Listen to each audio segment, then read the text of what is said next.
Welcome to the Buddy Hug Summer Podcast.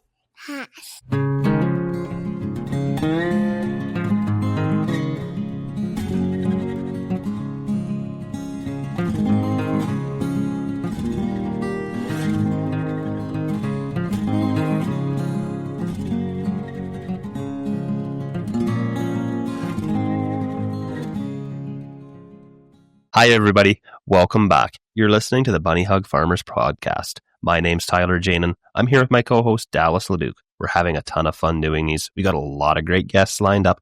We have an amazing guest this week, but Dallas, I haven't talked to you for a few days. Life keeps getting in the way. What have you been up to lately? Well, life has definitely gotten in the way. We cutting the combines, cleaned up. We still haven't fixed that badly broken one yet, but I figured 9 months before I got to worry about that, really. And then started doing some mowing, got some stuff I just got to take care of, and chemical out, finishing the spraying off. It's just, I hope we got a big November here so I can get lots of fall work done, because I don't know that my poor crop was late, but so it gets everything else behind. But yeah, we're just giving her all hands on deck here on the farm, so nothing too major. It seems with this fall work, you're more busy with the fall work than you actually are like at harvest time, seeding time, in-crop spraying. It seems like you got more to do this time of year. At least it's that way on my family's farm. Well, that's when you're doing the in-crop spraying, you're doing in-crop spraying. When you're seeding, you're seeding. When you're combining, that's your only focus is getting that grain into the bin. When you're done all them, then it's clean this up, put this away, mow that, disc that, fix this, tin that, move this. That's in the dumb spot. Why'd we do that? And then, all of a sudden you can go 20 different directions in one day. When you're combining, you're combining. And it does get a little discouraging sometimes, because when you've gone that 20 different directions in a day, you don't really feel like you've got anything accomplished, because it's such small things you've got done and accomplished. You haven't, like combining, where you've done that quarter section or 2 quarter sections. You've just done little odd jobs here or there. So you don't get that physical, that field's cut. I mean, yesterday it was fully grain. Today, beautiful golden stubble. You don't get that satisfaction, but it's all got to get done. But I am very honored. I had a buddy of mine stop by the farm here a little while ago, just for a quick visit, and then I managed to twist his rubber arm, and I have Edward Hofer from Arm River Agro, which is more the Hutterite colony up by Lumsden, has agreed to come join us. And I don't know how many episodes this is going to turn into, but it's definitely going to be more than one, folks, because we have so many questions. We have pages of questions for Eddie and the history and stuff. So I am honored to welcome Edward Hofer to the Bunny Hug Farmers Podcast. What's up, Eddie? Hey, guys. How are you guys making out? We're living the dream. Anytime I get to talk to, a fellow TikToker and a fellow farmer, I'm in my full glories, because that seems to be my passions, has always been farming, and now it's farming and social media. And you're also a pretty big guy on social media. We'll get into that later, but you do a lot on there. And I was talking to you the other day, and when you start off your video saying, "Oh, it's a beautiful, glorious morning," you always put a smile on my face. Well, that's good. No, I do talk with a lot of farmers every day, actually. And you know what? They tell me a lot of them tell me the exact same thing, and they enjoy the contact so much. It's crazy. I'm talking with all kinds of farmers from BC right to Ontario, which has been, I started the TikTok last year, basically. I guess the first one that we ever made was we're fixing this Brent Dogger, and I think it was fixing that Brent Dogger or whatever we were doing. And I said to one of the youngsters there, what the heck, let's make a TikTok. How do you do this? So I hand him the phone, and he's scrolling through, and it's function buttons and all kinds of stuff. He says, "Okay, Eddie, I'm going to hit record, and you do what you got to do." So then the first one that I made, and shucks, I think that one got literally 1,300 views in like 3 or 4 hours. Oh, man. So, and then it kind of just went from there. And, I just made the odd TikTok video of things getting fixed and stuff. And then we got into, this Arm River Agro thing, which has really exploded. But what really, really caught on, really got me a lot of followers, was the paint throwing under those New Hollands. I'm not sure what it was, but it was absolutely crazy, the amount of followers a guy can get just doing something simple like that. It's amazing what draws, gets into the algorithm in TikTok. We're already off script here, Tyler. But it's just amazing what and not to mention you, like, that's why we want to talk to you so much about your history, is you sow a side that nobody sees, that I didn't grow up near too many colonies. So I only ever got to see the odd Hutterite when I was in the city and stuff. So you've showed me a side that I didn't grow up with, that I have so many questions. I want to know so much more. I mean, you guys are Canadians. You've been Canadians, obviously, your whole life. Your colony's probably been around for a lot of years, hundreds, probably over 100 years, I would assume. So I'm going to cut you off there, Dallas. I got a question for you, Eddie. Where did the Hutterites come from, and what started the Hutterite colony tradition? It was actually Jacob Hofer from, I was actually there 4 years ago. 6 years ago, actually, I went to the farm show in Hanover, Germany, which is called the, what's that one called there? Agritaka show. Yeah. So me and a friend went over, check out the show. But anyway, so after the show, we basically took off, wanted to do some touring. So we stayed outside of Prague for one night at an Airbnb. And the person we were staying at there, he was actually, I'm not quite sure how to call it, but it's a guy that remembers everything. He cannot forget nothing. He sees something that's in his brain, that's in his brain. He will never forget it. So anyway, we sat down, we were over a couple of beers or whatever, and we started talking with this guy that owns the Airbnb. And he asked me, well, you got a little bit of a different accent. Yeah, no, I'm a Hutterite back in Canada. We're Hutterites. He says, oh, no, oh, yeah, I know all about your culture. I look at him like, come on, you're over here in Prague. What the hell would you know about Hutterites? He's like, you guys do know you guys started out about 20 miles from here. Jacob Hofer started out 20 miles from here. He says, I know more about Hutterite culture, more about Hutterite history than I can guarantee any of you guys do know.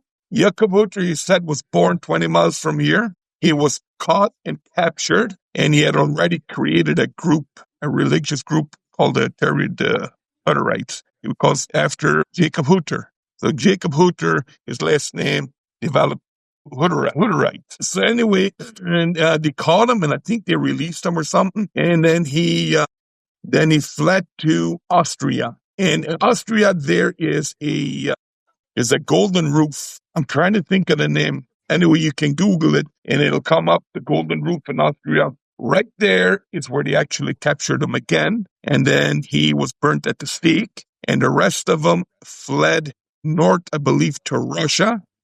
And then from Russia, they came to New York. And then from New York, they came to South Dakota, North Dakota. And then they slowly moved up into Canada. So that's basically how. Actually, you know what? He came into the U.S. So the war started. There was a war that started in the U.S. And Canada needed some farmers. So then they fled from the U.S. into Canada. And we started farming here in Canada. And then some of them moved back into the U.S.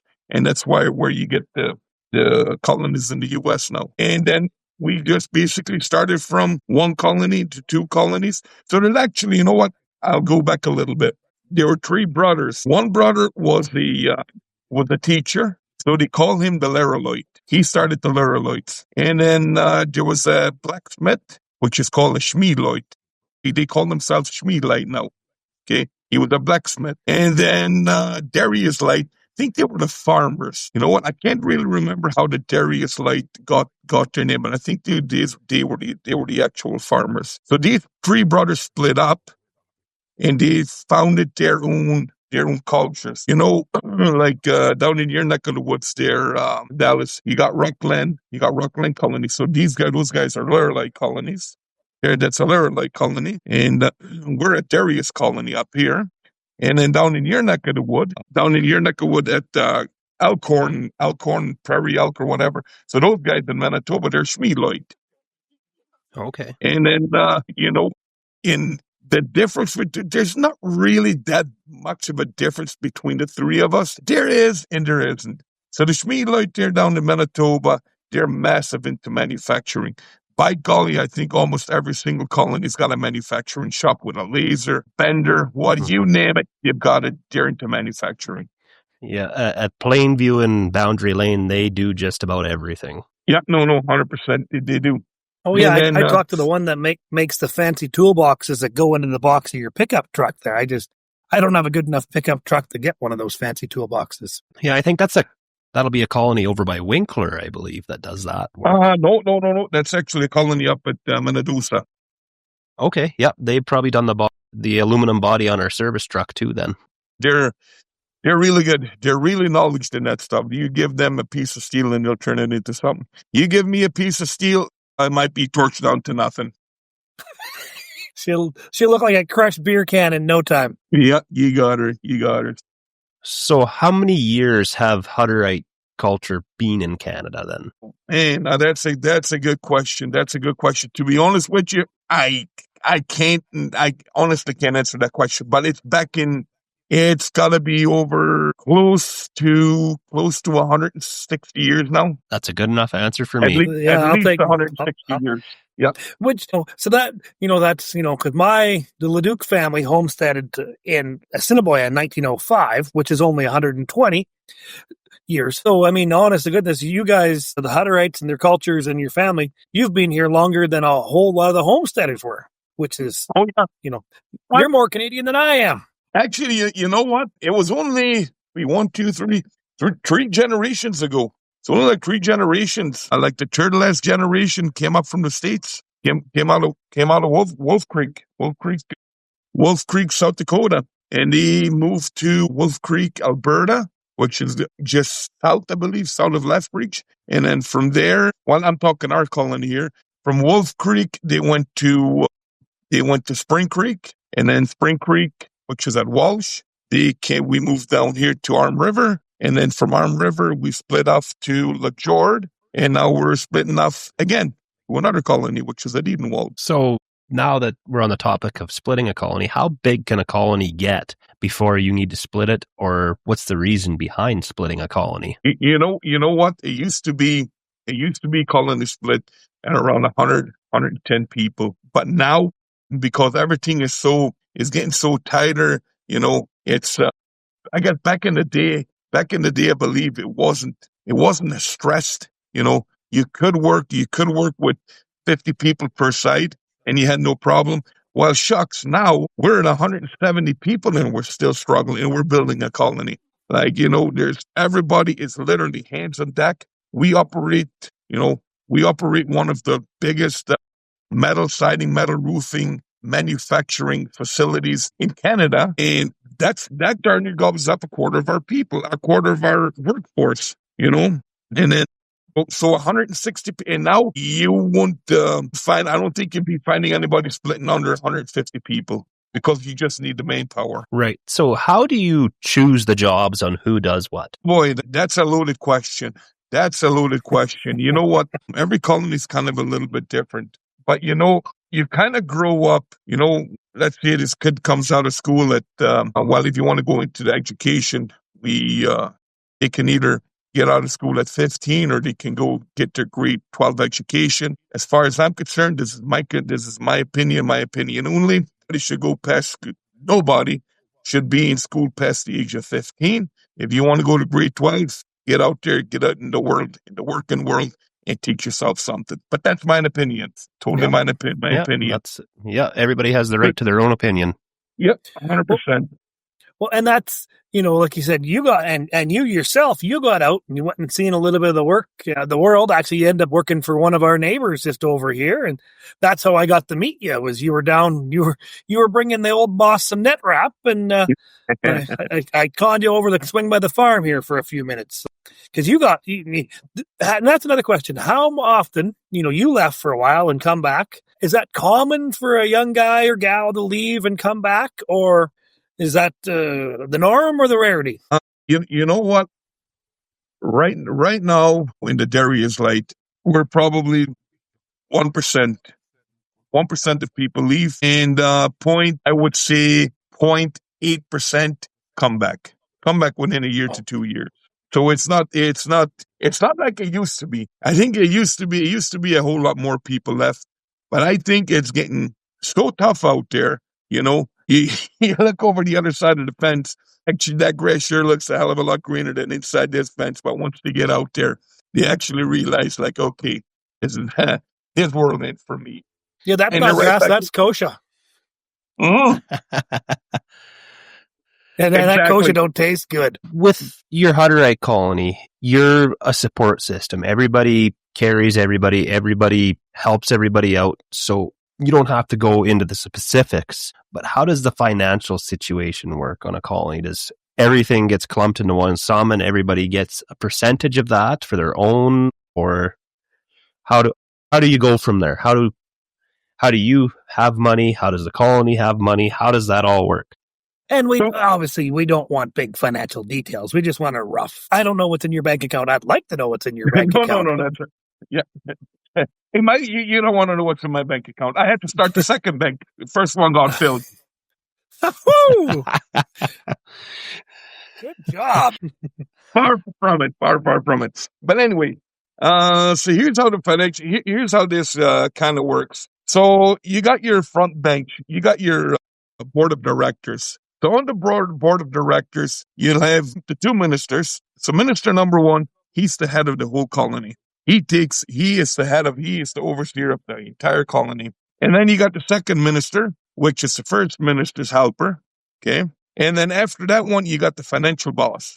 So the financial boss, he takes care of all the financials right across the whole place. So when the dairy check comes in, when the chicken eggs check comes in or whatever, he takes care of that. He makes sure it's all going into the right accounting. Every single thing that's made inside the colony goes into basically into one pot. So everybody is treated 100% identical from the day you're born to the day you die.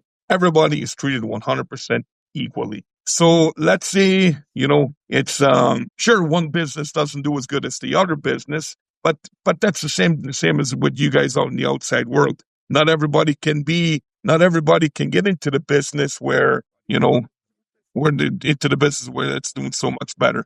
You have to be diversified. You're not gonna put a cowboy looking after you. You're not gonna take a cowboy and make him look after a chicken barn, right? You're not gonna get a chicken guy to look after a cowboy or a bunch of cows. It's we got to put our people to where their heart is. Well, that also leads me to the next question. Back to money. So the colony pools all the money together. Do you collect a wage? Do you get an allowance, or you just, or do you have to bring back every receipt to the boss to get reimbursed? Oh boy, that's a good loaded question, there, Dallas. That's a good loaded question. How do we all get paid? How do we all get paid? Well, like I say, that is a very good loaded question. If you want to put it into a dollar valuation, me, myself, on average, for what the colony gives me, what the colony provides, everything included, I'm probably making well over $100,000 a year. And the reason I say this is, let's say you get married, you immediately get a $450,000 house. Brand new. Here you go. This is your house. This is where you stay. Colony furnishes it up for you to about 75%. And they're like, here you go. It's $500,000. Now you take these $500,000 and you divide them into the last, since you were, say, 17 years old, up to the day you got married. Okay? Now you take your food, your clothing. If you want to go on a trip, your vehicle, your gas, your money for your gas, everything is provided by the colony. So like I say, if you'd actually sit down and actually really figure it out, every working person, every male working person on the colony makes close to $100,000 a year. But do we get that directly, like get a paycheck of $100,000? Or do we get that in cash? Absolutely not. We go back, that money goes into that pot. You know what? You get married. We're going to build you a house. We're going to get it furnished out for you. If you become a manager of a job, they give you a brand spanking new truck. Here you go. Here's a $110,000 truck. Yeah, that answered a lot of questions for me, and I presume Dallas too, because you answered a few other questions I had in there. Another question. I'm married. Is there room to build me and move me in a new house? I'm a pretty good worker. I know my way around a welder, and I take orders pretty well. I look good in black. And folks, we like to laugh. I love to laugh. If I can't laugh with somebody, your day sucks. So, I don't think they'd take me. So that's another question for me. Is, say if an outsider like me wanted to join a Hutterite colony, would I be able to do that? 100% you can. Yeah. So what would entail that? Would I just have to accept the religion and... You would have to accept the religion. Now that's one thing. You would definitely have to accept the religion. There have been cases where I do know of a case at a colony. I'm not going to mention the colony, where this guy just, colony was farming on one side of the fence, and him and his family were farming on the other side of the fence. And he was always looking on the colony, over on the colony sides of the fence, and he's like thinking, you know what? I'm not sure that I think these guys, they've got it figured out. They've got it figured out. And then one day he approached the colony and he says, you know what? I want to move in. Whatever I got to do, I got to do. So they took him in. They took him in, and now he manages he manages that massive company in the colony. I can't mention colonies, but he's really done good. And this guy, he'll never look back ever again. Oh, good for him. The biggest thing is for somebody to move in. It would be a massive culture shock. It would be a definitely massive culture shock. That's the biggest thing. I've done Hutterite colony tours. I did one in elementary school, and I did another one in high school. And you wouldn't know it looking in from the road, but when you, like you're saying, when you go in, it is a culture shock. Like, all the houses are the same. The workshops are massive, and the amount of people moving around and the infrastructure in there to support that colony is amazing as well. One thing I noticed, that we had some truck problems years ago by Assiniboia, and they invited us into the yard, into the shop, helped us get fixed up. We were looked at. Again, I don't know what I was talking about back then. They were looked at like a buddy. Like, they seemed like they bent over backwards to try to accommodate us. Like, I was so educated back then. It's like, you guys were the best goddamn people I've talked to in months or weeks. And, they treated me so well. It was just amazing how different it was. Like you said, big workshops, super helpful, super nice. I get invitations from all my buddies on TikTok there to stop by lots of colonies for supper and steaks whenever I want. I think I'll never go hungry. You know what, Dallas, you bring up a good subject there. So, let's say I'm taking a load of Armor Agro products to Alberta. I'm taking it to Alberta, okay? And here I go up in the number 9 or the number 1, wherever I'm going. And by golly, I look back and I get a blowout. Right in the middle of the doggone road, I get a blowout. It is not uncommon. Just look over on the right side, you see a colony. You're like, and you don't know these people from Adam. I'm talking about, me as a Hutterite, right? I don't know these people from Adam. But if I pull in, and I know if I pull into that yard, there'll be 4 or 5 people there. Hey, what's going on? Where you from? What you doing? Blah, blah, blah, blah. I got to blow up. Holy shit. Well, that sucks. Pull into bay number 3 there. We'll get you all fixed up. You pull in, truck gets lifted up, tire gets changed. See you later. That's how Hutterites work. We all work together, whether we know each other or not. But at the end of the day, we all work together. So that's another question I got for you. In Hutterites, obviously you got to buy products to support your people, and you sell products. So do most Hutterite colonies try to buy like eggs or milk or other produce from other Hutterite colonies, or do you just buy it where you can get it cheapest? Yeah, you're asking, so you trade among the colonies too? Like yes, that's what I'm trying to get at. Yeah. No, there's no trade. There's every colony has their own supply. Every colony has their own supply of eggs. Every colony has their own supply of milk, the gardens and stuff. Every colony is pretty much close to about 80%, I guess, self-sufficient. Like, we got these big, huge gardens. We got our own dairy. We got our own chicken barns. We got our own beef. It's about 80% self-sufficient. And the other 20% is, we don't make our own medicine. Come February, March, well, all the vegetables that you got out of your own garden have gone bad already. You got to throw them out. Now you got to start buying from the wholesale club or whatever. But with that being said, sometimes there's a few deals out there that are to be had, when How would I do it? How would I see that? Let's say a store needs to get rid of 50 pallets of 50 pallets of watermelon or 50 pallets of potatoes or whatever. Well, an email goes out, and everybody that wants some, well, there's over 200 colonies, right? Whoever wants some, well, next thing you know, that load is gone, And that's kind of how we communicate. We communicate like that quite a bit, actually. But, go ahead. So now that we're kind of on the topic of food, how do the meals work? And it's maybe a misconception or something, but are most meals eaten together with the whole colony in a hall, or do you eat at home like the average Joe? Nope. All meals, except if you can't make it, you're all eating in the kitchen. They're all eating in the community kitchen. So 7 o'clock in the morning, breakfast time. You get breakfast 7 o'clock in the morning, and our meal, and our schedule of breakfast is Monday is usually an egg omelet.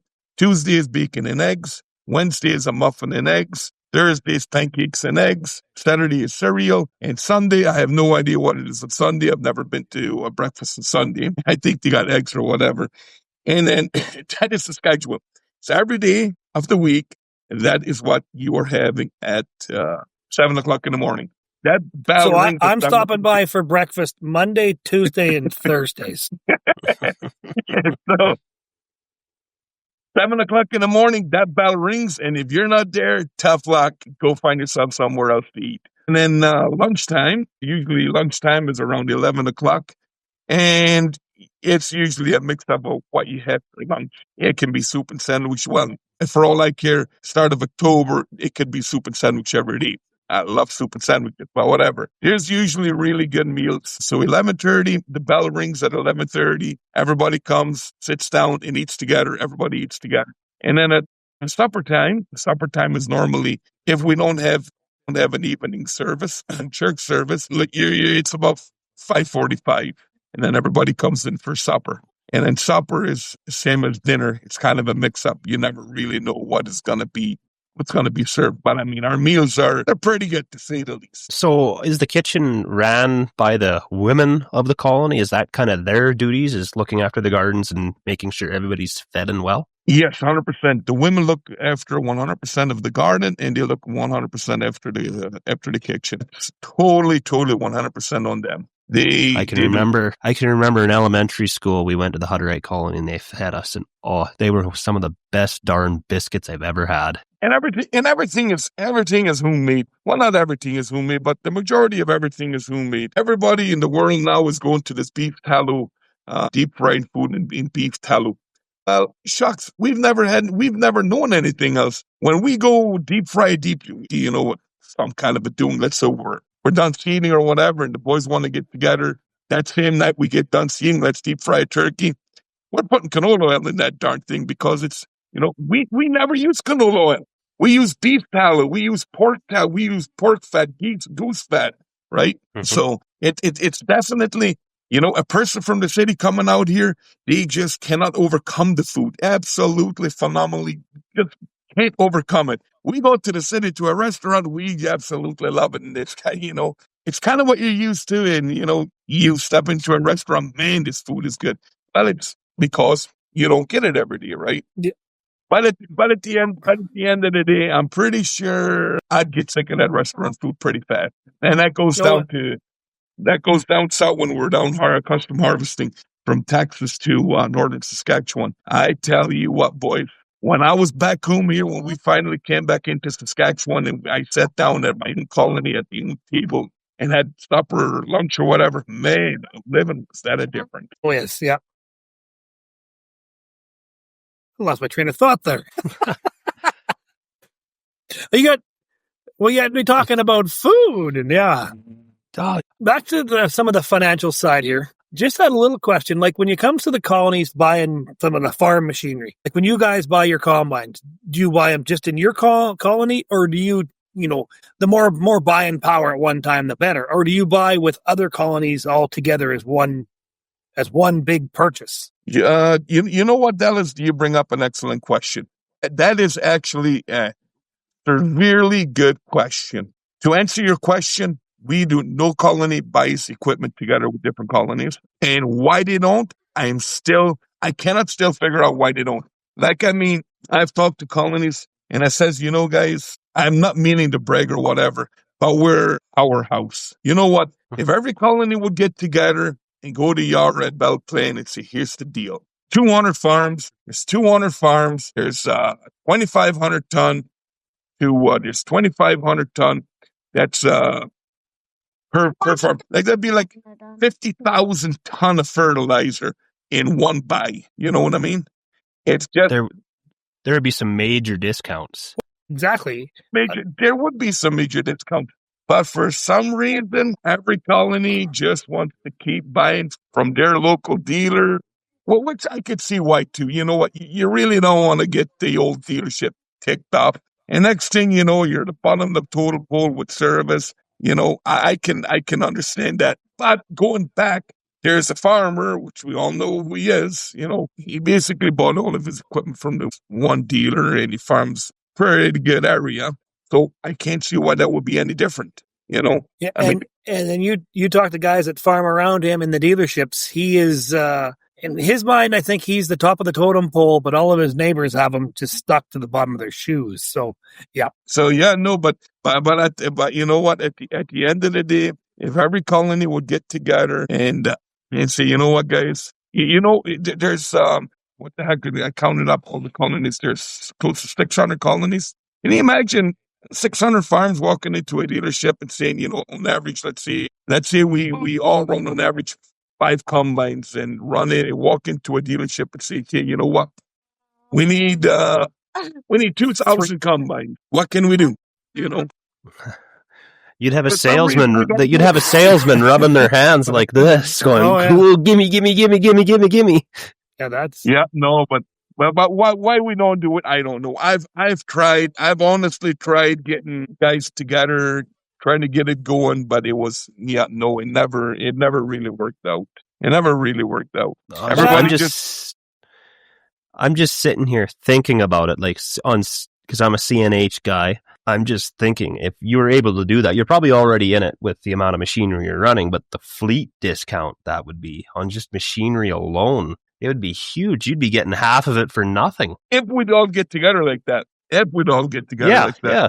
But I like what Eddie said there. You can't buy all together, because all of a sudden, if every colony got together and bought all the tractors from Red Deer, all of a sudden your local dealer by Regina or whatever, when you want service, he's going to look at you and say, I think the mechanics are busy for the next 10 or 12 weeks, because you've cut him completely out. So, but you have to share the wealth is kind of what I'm saying there. So I understand that completely. You know what? I can understand it with chemical. I fully understand that with not with chemical. I fully understand that with equipment. Okay, equipment. Okay, whatever. Everybody go buy wherever you feel like buying from. But how's about the chemical? How's about the fertilizer? Just the chemical and the fertilizer alone. Imagine walking into Yara's office and saying, here's the deal, boys. 50,000 ton. This is what our order is for this year. It's 50 ton in the urea. We're going to start holding it out here in 2 months. I've tried getting the group together to do it. And it goes right back to, everybody just seems to be happy with who's supplying them with urea. But urea is urea. You put it down in the ground, crop grows. That's the less you see of it, right? It's gone. It's not like equipment, It's not like equipment where you got to call your dealer you got to call your dealer for service. You got to call your dealer for this or for that. But you know what? With that also being said, in the dealerships, what I've kind of noticed too, they got their own departments there. The service guy tries to do as much as possible for his department. The sales guy, he tries to do as much for his department. So on and so forth. I've kind of noticed that. When you call a service, if you call a service guy, they're more or less happy to help you out, even if you didn't buy that equipment from you. But they're there. They want to help you out, and so on and so forth. So it's the farming industry. I hate to. I don't really like to see it, but the mom and pop shop dealer is gone. That's totally gone right now. I'm sorry to see it, but at the end of the day, I'm not mentioning no dealers. At the end of the day, unfortunately, everybody is just worried how big and fat their bottom line is at the end of the year. I'm not sure if you want to edit that out. That's perfectly fine with me.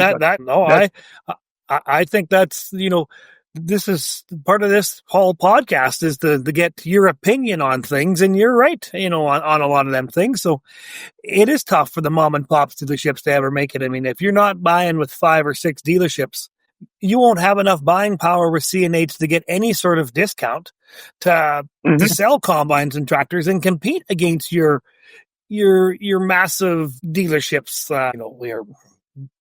Whatever ones, the big ones that come out of the mountains in Alberta, that one, you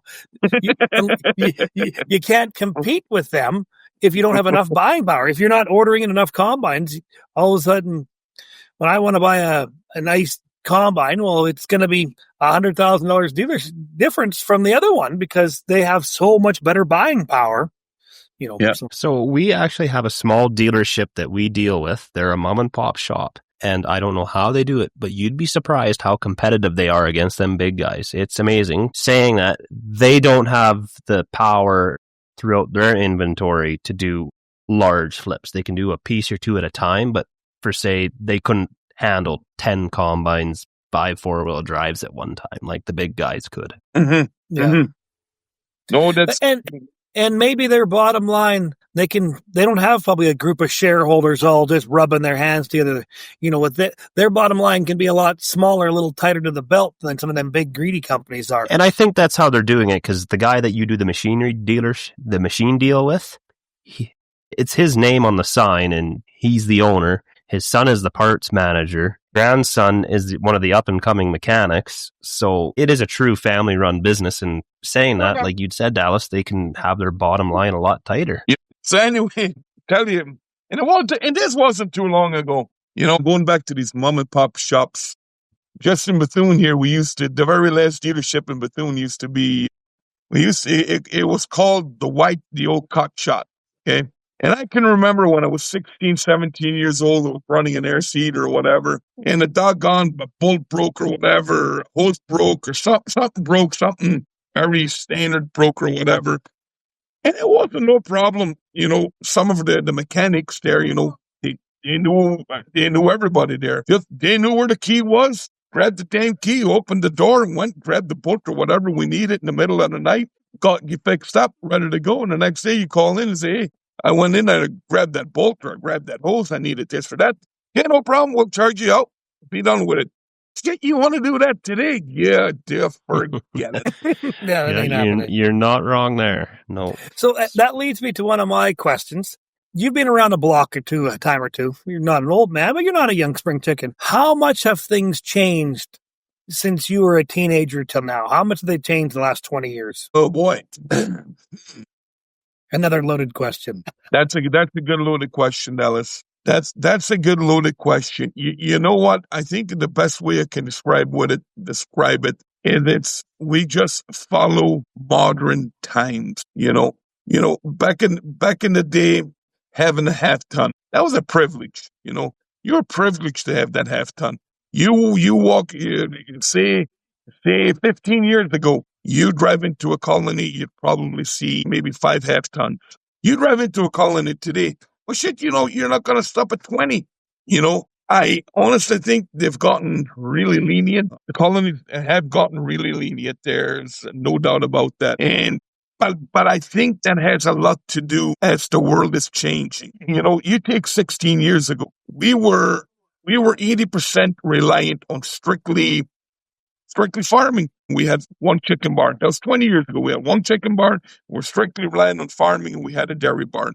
Well, you fast forward 20 years now, well, we're running one of Canada's largest metal siding, metal roofing industry, manufacturing industry. We're running on River Agro, and, that takes delivery trucks. We're running a whole bunch more chickens than we were 20 years ago. It's just as we're building, we're not only farmers anymore. Now all of a sudden we've become manufacturers. We've become distributors. We've become importers. It just grows. Basically, I could say, you can't put your eggs in one basket anymore. You become a major social media influencer. Exactly. But at the end of the day, does it change your way of life as being a hoodwright? To be honest with you, absolutely not. Absolutely not. Your beliefs are still the same. It's just the work has changed. Yeah, 100%. The belief is all still there. The culture is 100% still there. Nothing has changed there. We're still dressed in homemade clothes. As far as I'm concerned, I'm not quite sure how you guys carry that store-bought and stuff out there, but that's beside the point.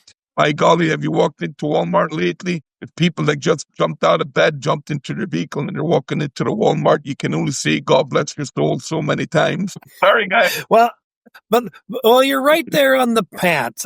I struggle to find pants that fit me right, so maybe I'll have to start shopping at your tailors. So, but the way we operate, that is definitely changed. It definitely has changed. But culture-wise, I don't think anything has changed there. No, in farming in general, I remember my grandfather, God rest his soul, he come for a ride there one time. I was seating on the home place there, and that was right when it was probably 4, whatever, right when auto steer was just starting to take off. And he just couldn't believe that the stars and the satellites were steering the tractor, because he was in his 80s at that time. And that was just, you're saying the stars are steering the tractor. Like, I never would have believed that, you didn't have to run the steering wheel. And that was 20 years ago. And since then, now, if the auto steer quits, so's the guy behind the wheel, basically. So, and things just keep progressing. And we're going to look back 20 years from, I hope we're all here 20 years from now, we're going to look back and go, man, so much stuff has changed in the last 20 years. I can't imagine where we're going to go to, but I couldn't imagine getting to the now. I can't imagine, I couldn't imagine 2 years ago, last year this time, to be able to have a podcast that I'm connected hands-on in, talking to farmers and people throughout agriculture world to get to where we're at. So, I mean, and that's just my own personal, Tyler and I's own experience of creating this podcast to talk agriculture with, Western Canada and the northern states and wherever we end up talking to people from. Because, like I said, we're all having a real ball doing this. And that's just my own changes. But especially on the colony, it's going to keep, and you're going to look back probably in 20 years and go, man, have we come a long ways in 20 years? Mm-hmm. Talking, while you're bringing up a good subject there, talking about the way we farm versus the way you guys farm. There's a massive difference. Here's actually one of the biggest differences. You guys hire people. You hire whoever you got to hire to run your equipment or whatever. Nobody's got skin in the game. The only guy that's got skin in the game is the farmer. You know what I mean? You're the one with the, you're the one with the payments on that comma. You're the one with the payments on that tractor. You own it. You got the skin in the game. You hire somebody for $30 an hour. Now you got to train this guy. You got to train them. You got to do all this and that, all this and that. Here at the colony, all have the skin in the game. We all own that 620 horsepower tractor. We all own that half ton. We all own that truck. We all own, we all own it together. I think there's a lot more. I think that brings a lot more care and attention to the equipment. I have a lot of farmers out there, and every time it comes around by harvest time or seeding time, they're like, son of a gun, well, gotta train somebody new.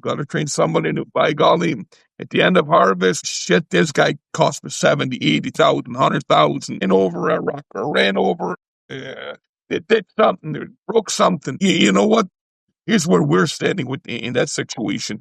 For the last 15 years, close to the last 15 years, all those air seeders have been run by the exact same people. Come seeding time, we're going to go start seeding here next spring.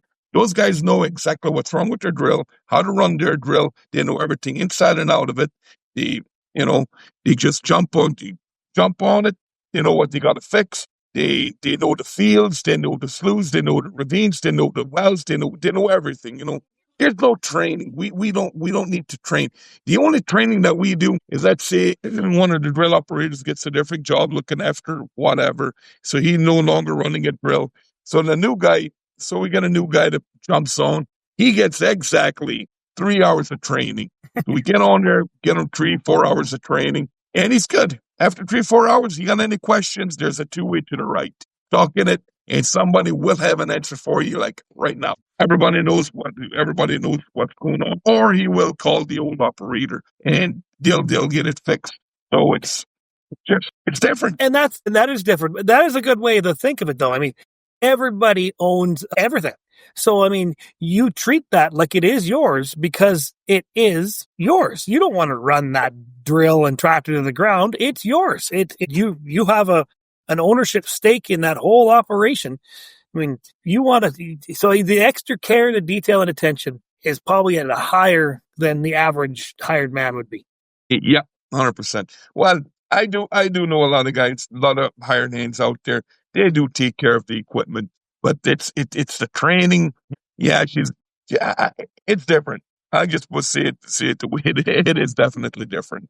I can understand where you're coming from that, because I live and work on a large family farm. Like, I've got myself here. My grandpa, he worked up almost until the day he died. I got my dad, my uncle. My uncle has a son involved who's my cousin. I got a brother involved.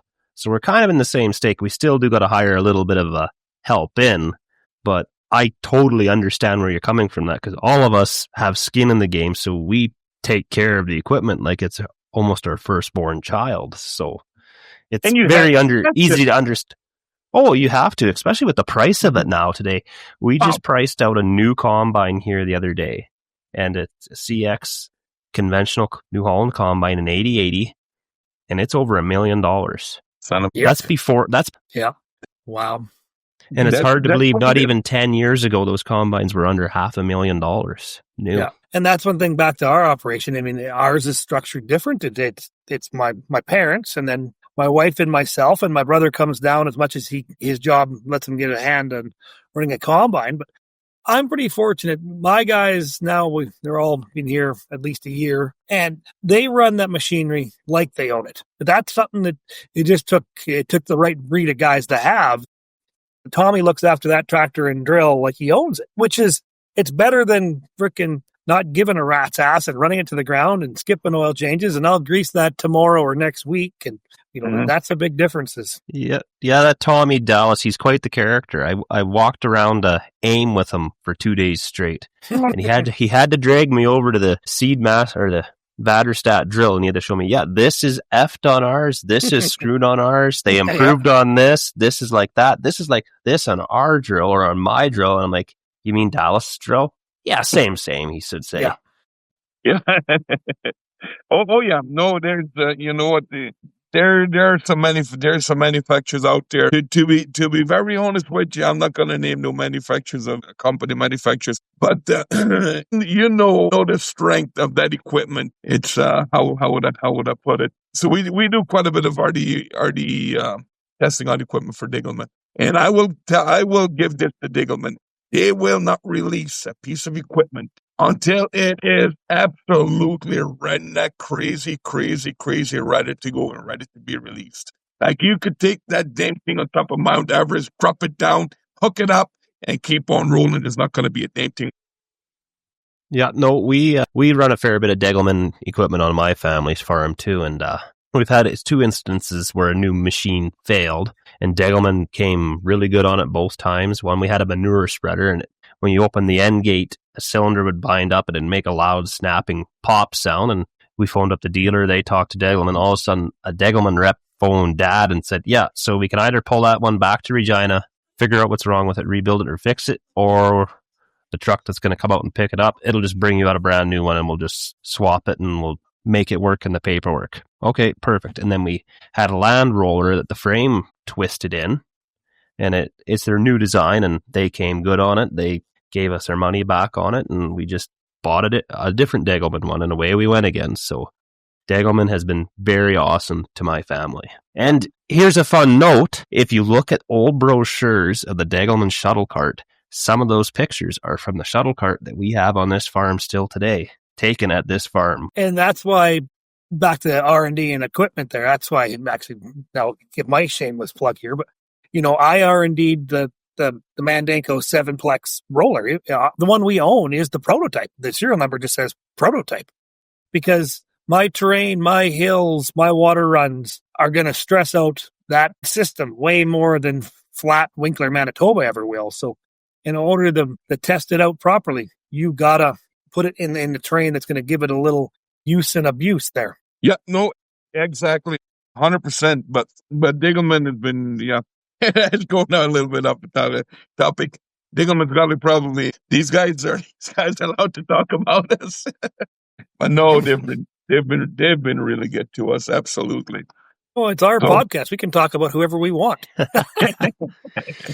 Until somebody's got a big check connected to their name, I don't care who we talk about.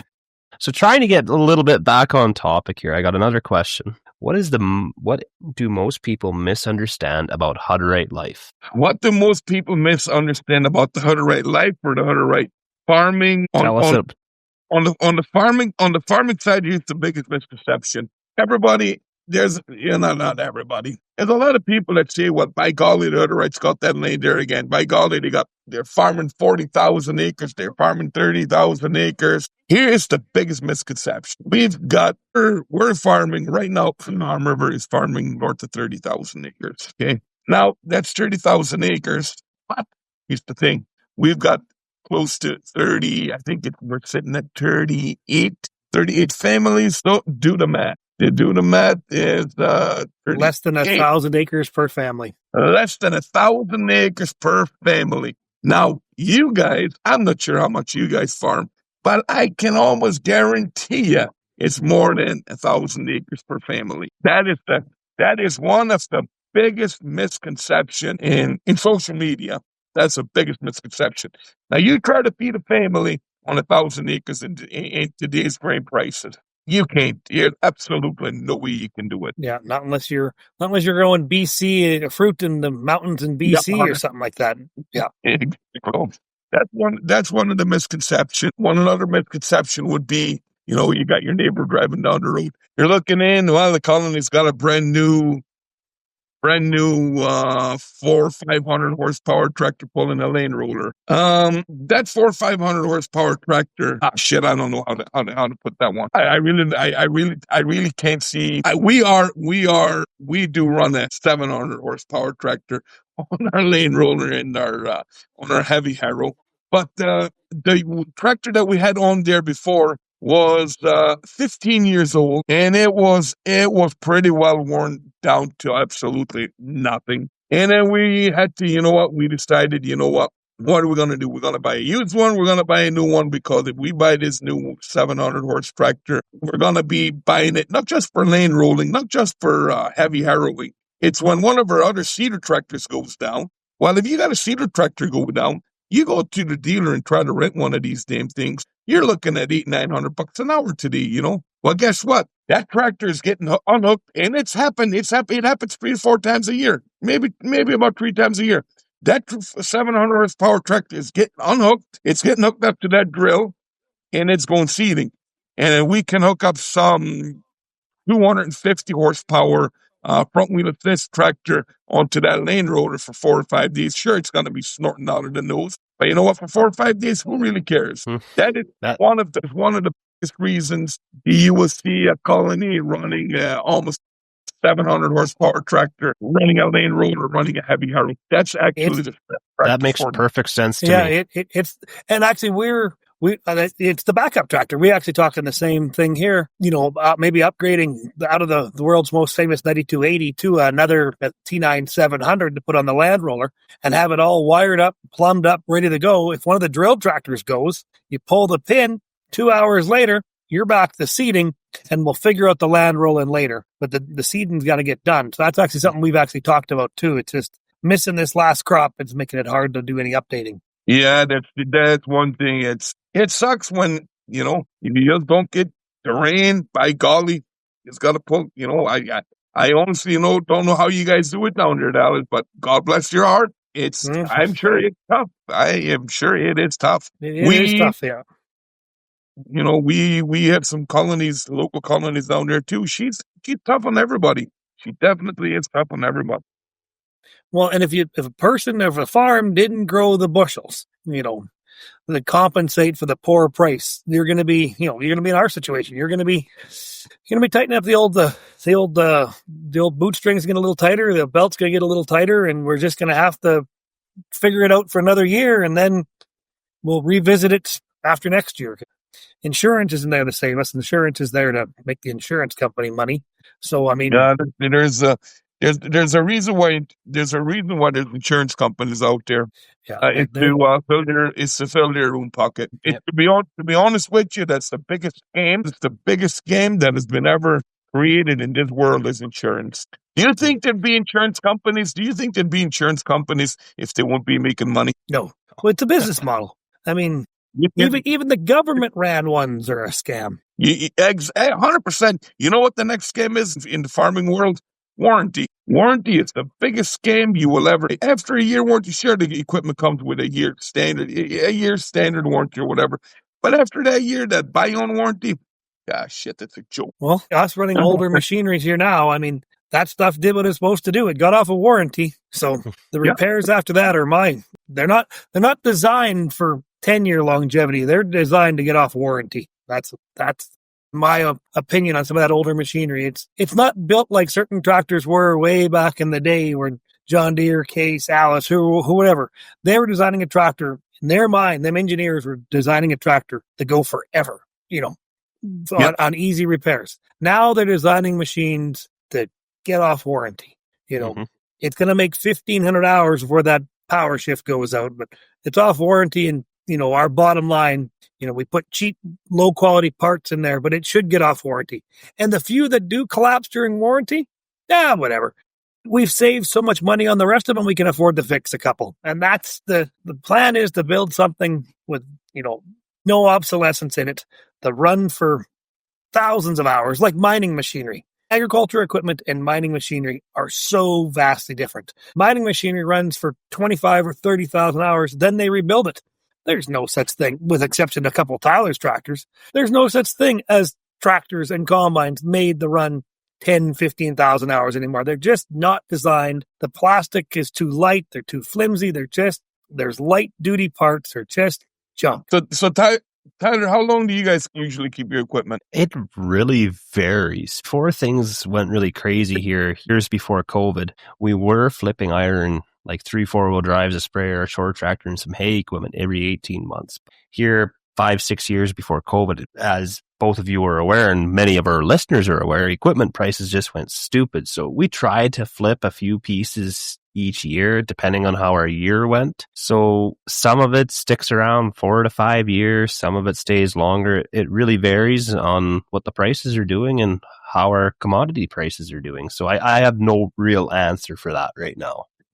That was actually, I asked that question, but it was supposed to be a different question, and I was going to answer. You take a 4-wheel drive. What's the biggest 4-wheel drive you have that pulls the drill? We have 2 case on triples. You got 2 580 case. How many hours do you put on them a year? They'll probably get around that 500 hours. It's about 500 hours? Yeah. So there you go. Tractors are basically designed to something massively happen. I shouldn't say that. But you run your tractor 500 hours. Sure, the first year your warranty is through the factory. Second year, normally, third year, you got to buy your warranty on it. But you're only putting on 400 hours a year or 500 hours a year. So they know already, you know what, this guy's only put 400 hours on this tractor. That'd be 1,200 hours. They can't be, what can happen in 400 hours? It's very rare. But in our case here, we've got, we're probably in that 400 to 600 hours a year range. But this tractor that we put the Snowbear Ag tracks on, we put those tracks on. Shameless plug. I'm good with that. So we bought this brand new versatile tractor, and the boys took her out to the field. They were doing dirt work with it, which was, they got stuck with it, ripped off some lugs or whatever, and it didn't, just driving down the road with it was horrible. It was doing,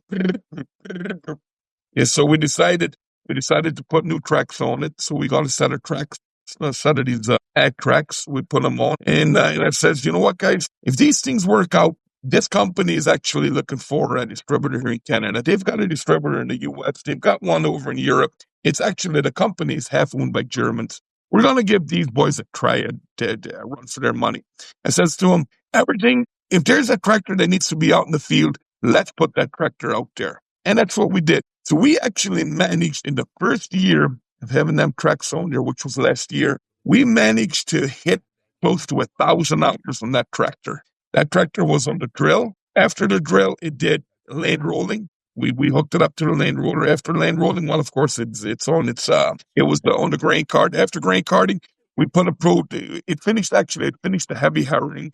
Then we put it on a pro till. And then this year was the exact same thing, except the boys didn't use it for a grain cart. So, and we're sitting at 1,850 hours on that machine, on that tractor. And the tracks are really good still. But you know what? The warranty claims on it in 1,800 hours. Shit, I think they had to come out once to change a seal in the reversing fan on that Versatile. That was it. And it's going into the third year now. So it's warranty after the first year. I'm not sure I'm too bought over. Yeah. And then reversing fans and then Versatile. That's pretty common. They barely make 1,000 hours. Ours is whatever we have on that tractor now, 4,000, and it's 1,000 hours, and you change that freaking fan and that seal because oil's going everywhere. That's just it's a great design that works awesome. That doesn't stand up. I mean, yeah, but they've really improved that. Our latest Versatiles. I don't think we've had that problem yet, but I don't know if I know they're not sitting at 1,000 hours yet. But I tell you what, that reversing fan, you know what? Oh my dear, you can. This is no bullshit. You can have two tractors sitting there. You can have a Versatile. These are grain cart operators. You'll have a Versatile 620 DT sitting there, and you'll have one of those brand new John Deere 30s or whatever sitting there. And our grain cart operators will 100% of the time run to that Versatile. You know why? The good old reversing thing. Yep. 100% of the time. Nobody's got time. In the middle of the harvest, cross-bordy, going out, blowing out reds. That shit's a thing of the past. Every tractor, as far as I'm concerned, is supposed to be coming with a reversing fan. Yeah. But actually, back to the longevity. I was out mowing today, just some crop and some sloughs and stuff. And looking up at the old tack there, the old 9110, 1988 Case 9110 tractor, and I got a Schulte mower behind it. 11,500 and X number of hours on it. And that tractor runs just like a champion. The power shift gives a little bit of grief, got some solenoid issues, but the diffs are good, the power's good, runs good, the air conditioning's ice cold. And that tractor's got, with a little bit of good maintenance on it, fix the solenoid in the transmission, probably 10,000 more hours built into it. But I would think the same tractor now, in comparable horsepower and size, is not going to be a 20,000 hour tractor. It'd be lucky if it's a 7,500 hour tractor, and then she'll be sitting in Combine's World's back lot there, just getting tore apart for scrap metal and a whole lot of plastic. If any plastic's left on it. If any plastic's left. The plastic will rot off in the sun and fall away, and And that's that pisses me off. Why is there so much plastic on these tractors? They need to put plastic fenders on them so they can mount all sorts of weights to anchor them to the ground. Make the fenders out of metal like the old 9280 was and the 9110. Well, but plastic's cheaper, but you still got to end up adding weight to them to anchor them. Yeah. So going back to the longevity of life on a tractor, Edison Motors, that bugger, he's got something coming up, and that's going to be good. I talked with one of our local John Deere dealers, the salesman here, about 3 years ago. And he thought when that new 9RX came out, that E30, it was going to be electric over hydraulic. I honestly think that is where they should be. This is my opinion. I think the dealers should be turning and trying out equipment, and I'm sure they are, like Edison Motors is. You take a locomotive. It's a diesel engine run by a generator. Generators run the powertrain.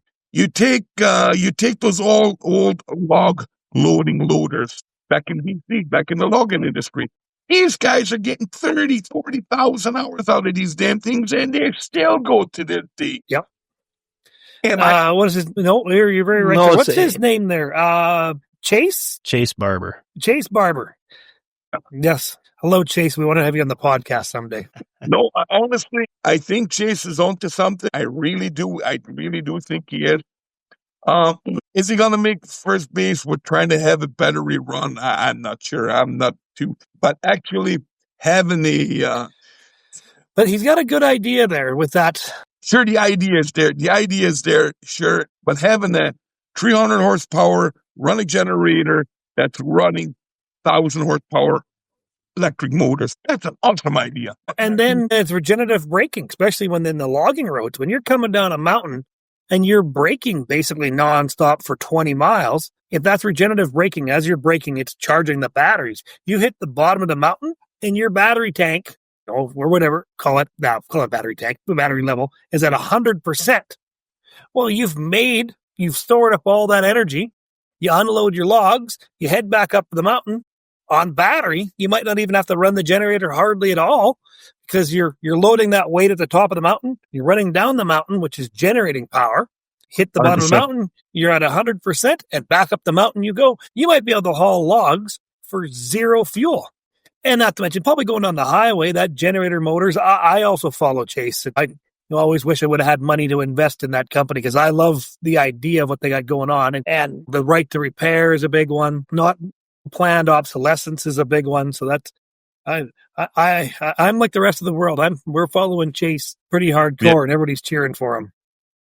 Well, the big sad part is I don't really like to get into politics, but his biggest enemies are politics. Guys that are in a suit and tie that have never freaking worked a day in their life. That's it. So getting back to topic on the Hutterite lifestyle, how do you celebrate birthdays, or is it just religious holidays is all you celebrate?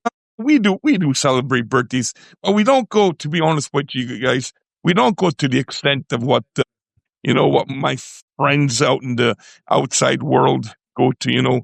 If they got a party, they go to Chunky Cheese and they invite 60, 70 of their friends. They go to this Chunky Cheese or whatever. We don't do anything like that. The most we'll do is, let's say my daughter has a birthday, and from the age of 4 or 5 right up till she's like 10 or 11, we'll buy an ice cream cake or whatever, and all her friends come over to the house. They have a little bit of a lunch, eat some ice cream, sing happy birthday, and that's pretty much the extent of it. That's probably more of an agricultural, rural lifestyle. Like that's how we celebrated our birthdays, and that's how my daughter celebrates her birthday. A couple of our school friends come over, little cake, a little meal, play a few games. That's the whole difference of, I think, the rural lifestyle and the urban lifestyle is. And, we're restricted. She only has a few, there's no girls in this area her age. There's a few boys her age, but we're a very small little community. So her friends are older and younger, and it is what it is. But you know what? Dallas, in the area that the area that you guys farm down there, you're in a really, I honestly think where you are in your area there's really nothing there. Sure, you got your little small towns here or there. You're 3 hours from Regina. You're 2.5 hours or 2 hours from Moose Jaw darn near. Everybody has to help each other. Let's say you blow a hydraulic line.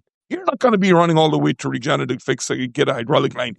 Somebody in the area that's got a hydraulic machine with the fittings, and that's where you go to, more or less, right? In the more suburban farming, I think that's where neighbors lose the connection to their neighbors, because the city is so close. You blow a hose, run to the city, get it fixed, get back, put it on, carry on with life, right?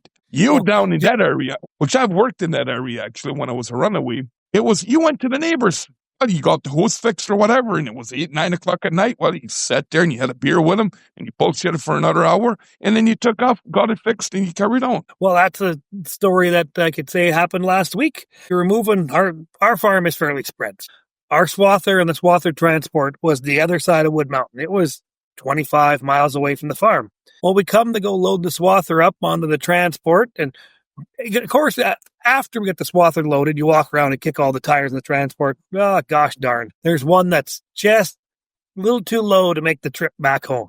We're 25 miles from home. We don't got the service truck. Nothing has air. Actually, it's a young lad there, a young boy in the same class as my daughter is in school. their parents only live 20 miles away. They have a nice farm over there, nice big fancy shop and stuff. So I called them, no answer, texted them, but basically I wasn't too worried. I went to the shop, I found the carry tank, filled it full of air, grabbed the chuck, grabbed the gauge, come back, pumped the tire up, went back to his farm, and then he finally got back to me. Yeah, I'll meet you at the farm in a little bit. And I'm like, thanks, buddy. Already got it taken care of.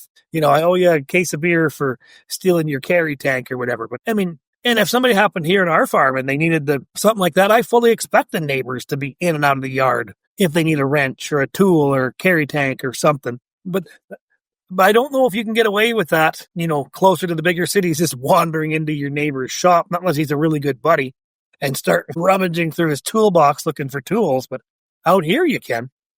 Well, that's where when I used to be, I'm more in the armor side now. Well, I basically brought it from nothing to where it is now. But before that, I was 100% on the farming side. I was a mechanic for 16 years, and I was, ran a combine, ran a drill, ran everything under the sun. But all the neighbors, most of the neighbors, I knew them, really good friends with them, and it was like, you know what, call little buddy up, I needed air or whatever. Hey, no problem, just jump and pull in there, the air chuck's there, and carry on. Just go ahead and do it. But I think the farms are getting bigger and bigger. I think they're getting more, how would I see it? More corporate. They're getting more corporate.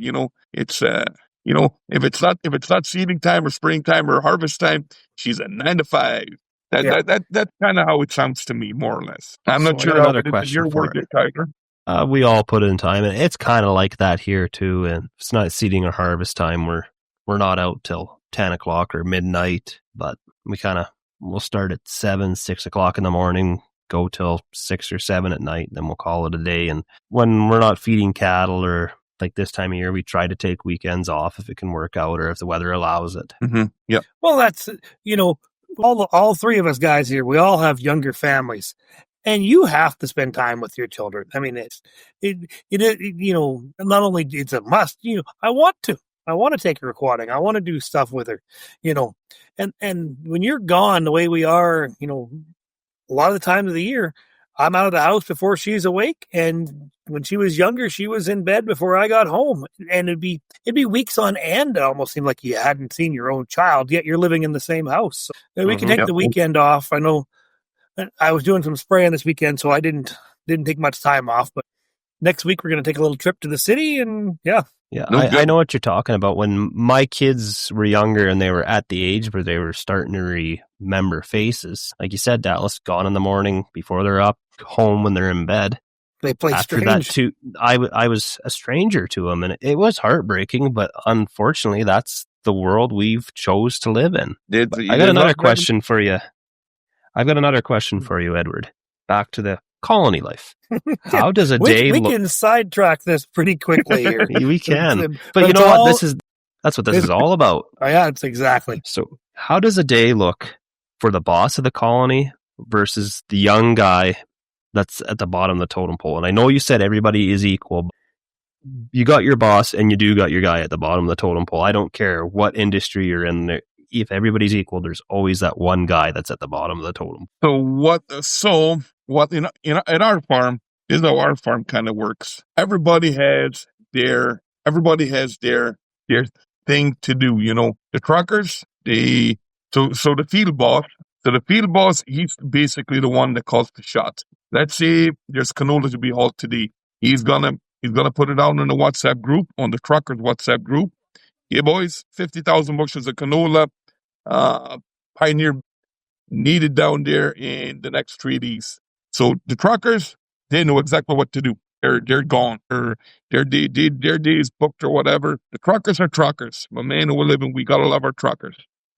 And so, but going down to the bottom of the total pole, let's say you got a kid that just gets into the workforce. We kind of start them out. Either they're gonna be going to now that we're building a farm, it's either they're in the metal shop or they're else they're going out build the buildings on the farm. But if we won't have the building, if we won't be building a new farm, a kid that's just coming into the workforce, he'll either be going into into one of the barns to help out there, or into the metal shop to help out there, until the next guy comes into the workforce. So when the next guy comes into the workforce, you know what? The guy previous to him, you know what? He's gonna go out. He's gonna find a little bit more of a responsible job, like running a tractor, running a seeder, running a sprayer, and so on and so forth. And that's kind of how you get to the top of the ladder, more or less. Like, let's say one of the guys on the drills, he retires or he gets a different job. Well, the guy right underneath him, he is going to take over that drill, But it's kind of a catch-22 on our police here. We have some guys that go to high school, and we have some guys that drop out at the age of 15. So the kid that drops out at 15 works at the barn, works at the metal shop, and next thing you know, he's running an air seeder. Well, next thing you know, he's running an air seeder, he's running a semi-truck, We've got some nice semi-trucks, so guys really don't want to give them up anytime soon, right? So what happens to the kid that goes to school until he's 18 years old and he comes into the workforce? And this kid that's 17 years old, got out of school at 15, he's already running and managing an air seeder, a combine, he's got some responsibilities. So where do you start this 18-year-old kid? You start this 18-year-old kid running a rock picker? And he'd be like, well, what the hell am I supposed to be running a rock picker? I'm 18 years old. The 17-year-old kid's already running a combine and an air seeder and all this and that stuff. So that's kind of a catch-22 right there. It's definitely a loaded subject. No, that's it. That 18-year-old, he might be better suited off in times to be more in the number management side, with more schooling than the other kid that started off the rock picker, roller, air drill, combine. It's all their own path, I guess. But I could see if the 18-year-old, okay, I want to work on the farm. Yep, here's your rock picker. but Jacob, he's got an air drill. Well, Jacob's been running machinery for 3 years. Enjoy your rock picker. But if his schooling led him down the path that he's going to be the number man, the money man, and that's where you need the different education levels. But actually, that leads me to my next question. The schooling, like, you guys have a school right on the colony, or do they commute off for that? No, we got our school from... We're grade 1 right to grade 12, right on the colony. Right. So right who would be the teacher for that? They get hired through the school board. The school board. We're through a school board. They get hired in through a school board, and those are the teachers that teach here. So it's not like a big one-room school, though, is it? Like, there's still multiple rooms, or not? The one that we've got, they've got a few rooms. They've got a couple of rooms, not very big, but we have. I think they got I'm not quite sure how they run it or whatever. I haven't been in school in a dog's age, but I should have stayed in a little longer. Anyway, so I guess they got a teacher for. I got grade 1 to, I think it's 1 to 6, and then they got a couple teachers from grade 6 to grade maybe 8 or 9, and they got a couple teachers from 9 to 12. So that's not much different than our little small town school. There's only 30 or I think maybe 60 kids, but there's 1, 2, 3, 4 is a room, and 4, 5, 6, 7 is a room, or whatever numbers they're at. Yep. And that's just how we learn. That's how I grew up. So are there many students that will carry their education on to grade 12, or do most students drop out at 15? It's 50-50. No, I think it'd be about 65% of them 65 to 70% they want to take their grade 12 education, and the rest of them are, adios amigos, we'll see you later. But I don't blame the kids that want to go to the grade 12 education, because like I said before, we're 85 to 90% self-efficient. We've got our electrician. We've got our own licensed electrician. To become a licensed electrician, you need your grade 12. Your licensed plumber. Everything in today's day and age, you have to be licensed to do it. You know what I mean? I know a Hutterite. I know a guy in the colony that dropped out at grade 2. He will underwork. He will absolutely underwork, outsmart any of the smartest electricians that you can bring to him. You know what I mean? It's crazy. I know some electricians in colonies. I can guarantee you they could start working for Elon Musk doing electrical work on a flipping space rocket tomorrow. It's just in them. It's just in them, and that's what they like doing. And that's how they are. And you take me. The only thing I know about electrician is red is negative, or sorry, red is positive, and black is negative, and you put them together, they spark. That's about the only thing I know about electricity. Eddie, we always talk a little bit about the farm stress line here in Saskatchewan on all the podcasts, because that's something pretty important to us. Yes, it is. Tyler and I both know how stressful farming is, especially like you said, you don't know how guys are managing down here, and we'll manage for another year or two and then we'll figure it out from there. But the farm stress line here in Saskatchewan is free to charge. 1-800-667-4442, I believe. I don't have my sheet handy. I've done it so many times I remember it. I mean, if you're having a little tougher time and things aren't going your way, there's an operator at the other end that's trained to handle the deal with stressful situations. Not everything in this world we can do ourselves. Right from Eddie on the colony, there's guys that, you're not going to change one of them tracks by yourself. You're going to get help. But sometimes there's some mental issues out there in farming and agriculture that you need to be able to say, I need a little help with this. I got some things I got to get off my chest. I want to talk to somebody. I need to talk to somebody. And that's always been so near and dear to us here, because in my mind, I always say we're all in this together. And same with you on the colony. You're all in that together. We're all involved in agriculture as a whole. And I'm here to help out my brothers and sisters and everybody in this to try to make it through some of these terrible, tough times, whether the trade issues are bothering you, whether it's drought is bothering you, whether these low prices are bothering you. There's somebody at the other end that's going to be willing to take a phone call, listen to you talk. They're not there to judge. They're only there to help. Yep. So I got a question on you, Dallas. Fortunately, I've never had to call that number, but who trains that person at the other end of that line? That I don't know. We did part of an episode here a while back with some people in that area, and we have to finish that episode with more people there. But there is a trained professional at that other end. It'd be through the government, obviously. I know that in Saskatchewan, you can qualify up to 6 free hours, I think, of one-on-one counseling. And there's a whole list of other, like here, actually, they sent out some fancy magnets, like they're right from the kids' help phone, helpline, suicide crisis number. All these are on these fancy magnets. The mental wellness for Saskatchewan farmers and ranchers, little fridge magnet. It's a fancy magnet. It's got a QR code. You can scan it. But there is trained professionals. I don't know who trained them, but I know they are trained, and I know they're very biased. They're non-biased. They're not judgmental. They're only there to help. No, I've actually had some friends reach out to me and say they've called that number over the years, because when BSE happened and your cattle herd went from worth $100,000 one day to $5,000 the next, that was pretty stressful for a lot of guys. No, it is. It is. No, there's no doubt about it. Fortunately, I've never had to do it. I feel so sorry if somebody has to, but you know what? That's the way life is, right? Not, how would I say it?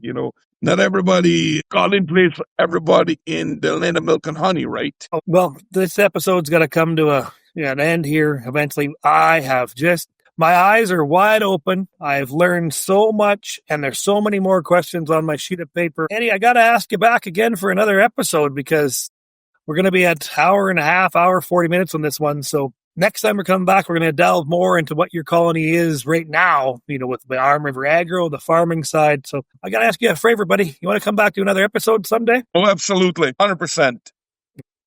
It was my pleasure. It was my pleasure. No, it's our pleasure, and I know I enjoyed making this episode, and thanks to all the farmers and anybody who listened to this podcast out there, the Bunny Hug Farmers Podcast. Thank you very much for listening. And Tyler and I know we've said it, sound like a broken record. We really are truly enjoying doing what we're doing. And so thanks everybody for listening, and we'll have to catch you in the next one.